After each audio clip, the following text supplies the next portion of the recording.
ఈ ప్రజెంటేషన్‌లోకి వెళ్ళబోయే ముందు నేను ఒక చిన్న మాట చెప్తాను. కొంతమంది నన్ను అడుగుతున్నారు, "మీరెందుకు ఈ ఛానల్‌లోనే ఉంటున్నారు? ఈ ప్యానెల్ సభ్యుల్లాగా ఎందుకుంటున్నారు?" అన్నట్లుగా అడుగుతున్నారు. నేను దానికొక చిన్న వివరణ ఇస్తాను. నేను ఎప్పటినుండో ఈ సోషల్ మీడియా ప్లాట్‌ఫార్మ్‌గా జరుగుతున్నటువంటి ఈ సిద్ధాంతం అనండి, లేదా రాద్ధాంతం అనండి, లేదా ఇంకోటనండి, నేను గమనిస్తూ ఉన్నాను ఎప్పటినుండో. మొదటి నుండి మన రాజేష్ సరిపళ్ళ దగ్గర నుండి, తర్వాత సాంబశివరావు గారు, ఆ తర్వాత వచ్చినటువంటి అనిల్ కుమార్ గారు.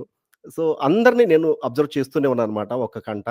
వీళ్ళందరూ నాకు అభిమానులే. నేను వీళ్ళందరి ఫ్యాన్‌ని. అయితే నేను ఇంతకుముందు చెప్పినట్లు నేను హైందవుడిని కాదు, క్రైస్తవుడిని గాదు, నాస్తికుడిని కాదు. ఎవరంటే నేనే. ఒక సగటు మానవుడిని, భారతీయుడిని. యనుష్ గారు చెప్పినట్లు నేను ప్రతి గ్రంథాన్ని పరిశీలించి సమస్తమును పరిశీలించి అందులో మేలైనది ఎంచుకోండి అన్నారు.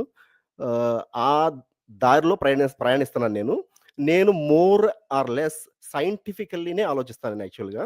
సైంటిఫిక్ మెథడ్స్ లేదా నా అనాలిసిస్, నా ఎక్స్‌పీరియన్స్ దీంతోనే నేను ఏ ప్రాబ్లమ్‌ని అనలైజ్ చేస్తాను. సీసీ అంత డీప్‌గా చేయలేను గానీ నాకున్న పరిధిలో నేను ఏదో చేయటానికి ప్రయత్నిస్తుంటాను. సో, ఇకపోతే ఈ ఛానెల్‌కి నేనెందుకొచ్చానన్న దానికి ఆహ్, నాకు ఒక క్రైస్తవ ఛానెల్‌లోకి వెళ్ళి, ఇతను క్రైస్తవుడు అని ముద్ర వేసుకోవడానికి ఇష్టం లేదు ఫస్ట్ ఆఫ్ ఆల్. సో, అందుకనే నేను ఏ ఛానెల్‌లో గూడా ఎళ్ళటానికి ఇష్టపడలేదు. ఇక్కడ చూస్తే యనోష్ గారి ఛానెల్ చూస్తే నాకు చాలా ఆశ్చర్యం వేసింది. ఈ యనోష్ గారు ఆహ్, ఆహ్, తను క్రైస్తవుడైనా, ఇది క్రైస్తవ ఛానెల్ అయినా గాని, అందరికీ మాట్లాడడానికి అవకాశం ఇస్తున్నాడు. మరి ముఖ్యంగా సాంఘికంగా, ఆర్థికంగా, రాజకీయంగా జరిగేటువంటి అన్ని పరిణామాలు గూడా ఇక్కడ చర్చించడం జరుగుతుంది. సో, అది చూసి చాలా నాకు నచ్చింది. లేదా నిజంగా చెప్పాలంటే ఓ ముచ్చటేసిందనమాట. అందువల్లే నేను ఇక్కడికి వచ్చి మాట్లాడడానికి ఇష్టపడుతున్నాను. ఎందుకంటే ఇది పబ్లిక్ ప్లాట్‌ఫార్మ్. నేను ఎనోష్ పాల్ గారి మీద గూడా నేను మాట్లాడొచ్చు ఎగనెస్ట్‌గా. సీసీ గారి మీద గూడా మాట్లాడొచ్చు ఎగనెస్ట్‌గా. ఎవ్వరి మీదైనా మాట్లాడొచ్చు. ఎగనెస్ట్‌గా అంటే ఏంటి సందర్భాన్ని బట్టి. అంతేగాని వాళ్ళకి పర్సనల్‌గా ఏమి లేదు. సో, ఈరోజు నేను ఈరోజు ఎనోష్ పాల్ గారిని గాని, లేదా సీసీ గారిని గాని ఏదో ఒక విషయంలో విభేదించానంటే అది వాళ్ళని పూర్తిగా విభేదిస్తున్నట్లు గాదు నా ఉద్దేశ ప్రకారం. ఆ అంశాన్ని విభేదిస్తాను. And we agree to disagree. అంతే. అంతకుమించి ఏమి లేదనమాట. సో, అందుకని మిగతా సాంబశివరావు గారి కంటెంట్ నాకు నచ్చుతుంది. అనిల్ కుమార్ గారి కంటెంట్ నచ్చుతుంది. అందరికి నచ్చుతుంది గానీ, కాపోతే అవన్నీ గూడా కంప్లీట్‌గా క్రైస్తవ ఛానెల్స్ కాబట్టి, నాకు అక్కడికి ఎళ్ళడానికి అంతగా అనిపించలేదు ఆ టైంలో. మరి అట్లని ముందు ముందు వెళ్ళనని గాదు. అవకాశం వస్తే వెళ్తాను. అందులో ఏమి లేదు. కానీ యనోష్ గారికి చాలా హ్యాట్స్ ఆఫ్. తను అందరిని ఇన్వైట్ చేస్తున్నారు. అందరి వాయిస్ వినిపించేటట్టు చేస్తున్నారు. అందుకనే నాకు ఈ ఛానెల్ అంటే బాగా నచ్చింది. నేను అందుకే రావటానికి ప్రయత్నించాను. నేను వచ్చి ఈ మధ్యనే ఐ థింక్ 2 వారాలు గూడా గాదు. నాకు తెలిసి మోనిక గారి తర్వాతే వచ్చాననుకుంటా నేను. అంతకుముందయితే రాలేదు. But anyway I'm really very happy. నాకు చాలా ప్రోత్సహిస్తున్నారు రమేష్ పాల్ గారు. వచ్చి మాట్లాడటానికి. ఇంక ఒక రకంగా చెప్పాలంటే ఈ 1, 2 వీక్స్‌లోనే నాకు ఛానెల్ కంట్రోల్ అంతా నాకే ఇచ్చేసారు. అది చాలా ఆశ్చర్యం వేసింది నాకు. చెప్పండి యనోష్ గారు. బ్రదర్ ఇక్కడ ఒక మాట యదార్థంగా చెప్తున్నా. వారు ఈ ఛానల్‌ని టార్గెట్ చేయడానికి గల ప్రధాన కారణం ఏంటంటే, సరే అతి తక్కువ కాలంలోనే నేను ఇందాక ఆ మాట అన్నాను. ఎక్కువ మందికి రీచ్ అవుతుంది అనే కారణం అదే కాదు. ఇంకొక ప్రధానమైన కారణం మీరు అని కూడా నా అనుమానం బ్రదర్. ఇది నా అనుమానం. ఎందుకంటే మీరు ఇంతకుముందు కొంతమంది పెద్ద సేవకులు వచ్చినప్పుడు కూడా వాళ్ళు అలాగే కాల్ చేసి, మీరు అసలు అతని ఛానల్‌లో ఉండడం ఏంటి? అనంటే, లేదండి వ్యక్తి చాలా మంచోడు, వాక్యం కూడా తెలిసినోడు అంటే, కాదండి అతను మతోన్మాదులకు అమ్ముడుపోయిన వ్యక్తి. ఇంకొక మతోన్మాది ఉన్నాడక్కడ.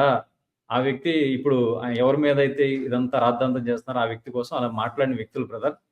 ఖచ్చితంగా మీరుండడాన్ని బట్టి కూడా నేను అనుకుంటున్నా మమ్మల్ని టార్గెట్ చేశారు. ఎందుకంటే మేము చాలా చిన్న వ్యక్తులం సార్. మమ్మల్ని ఎవరు పట్టించుకోరు. కానీ ఎప్పుడైతే ఇలాంటి పెద్ద వ్యక్తులు అందరూ వస్తున్నారో, అందులో నేను మోనికా గారి గురించి అంటాను, కీర్తన గారి గురించి అంటా, జెన్నిఫర్ గారు, ఈవెన్ చిరంజీవి గారి గురించి కూడా అంటా. ఎందుకంటే మీరందరూ చాలా పెద్ద వ్యక్తులు. ఎందుకంటే ఎక్కడో విదేశాల్లో ఉండి మీరు చాలా ఎడ్యుకేటెడ్ పర్సన్స్. నిజానికి నాకు ఇంగ్లీష్ అంత సరిగ్గా రాదు.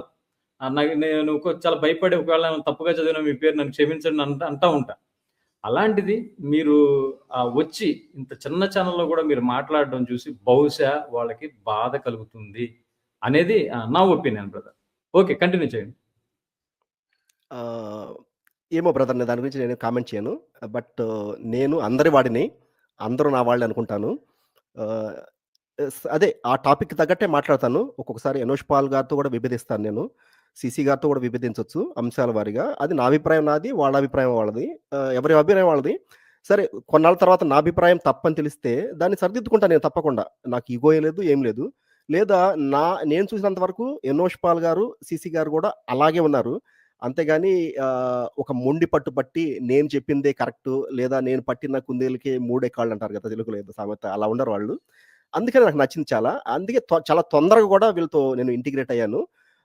అట్లా అని నేనేమి ఈ ఛానెల్‌కే పరిమితం కాదు. నేను ఎక్కడ అవకాశం వచ్చినా గాని అక్కడ మాట్లాడతాను. కానీ నేను క్రైస్తవ ఛానెల్‌లోకి వెళ్లి నేను క్రైస్తవుడిగానే ముద్ర చేసుకోవడానికి ప్రస్తుతానికైతే నాకు అంతగా ఇష్టం లేదు. ముందు ముందు నేను ఆ గ్రంథాలన్నీ పరిశీలించి లేదా మాట్లాడి, ఆర్గ్యూ చేసి లేదా క్వెషన్ చేసి 'ఎనోష్ పాల్' గారితో గాని ఇంకోళ్ళతో గాని సో, నాకు నచ్చినట్లు నేననుకున్న దాని ప్రకారం అయితే తప్పకుండా నేను కరెక్ట్ మార్గానికి వెళ్ళటానికి నాకు ఎటువంటి ఇది లేదు, ఇబ్బంది లేదు. సో, ఇప్పటివరకైతే నన్ను ఒక హైందవుడిగా చూడొద్దు, ఒక క్రైస్తవుడిగా చూడొద్దు, ఒక నాస్తికుడిగా చూడొద్దు. నన్ను నాలాగే చూడండి. నన్ను ఒక సగటు మానవుడిలాగా చూడండి. నన్ను ఒక సగటు భారతీయుడిలాగా చూడండి. సో, నేను భారతీయుడిని. ఇప్పటికి కనీసం 30 సంవత్సరాల నుంచి నేను భారతదేశానికి వెలుపల అంటే అబ్రాడ్ ఉన్నాను. అయినప్పటికీ నేను ఇంకా సిటిజన్‌షిప్ తీసుకోలేదు. నేను చాలా చాలా కంట్రీస్‌లో ఉన్నాను.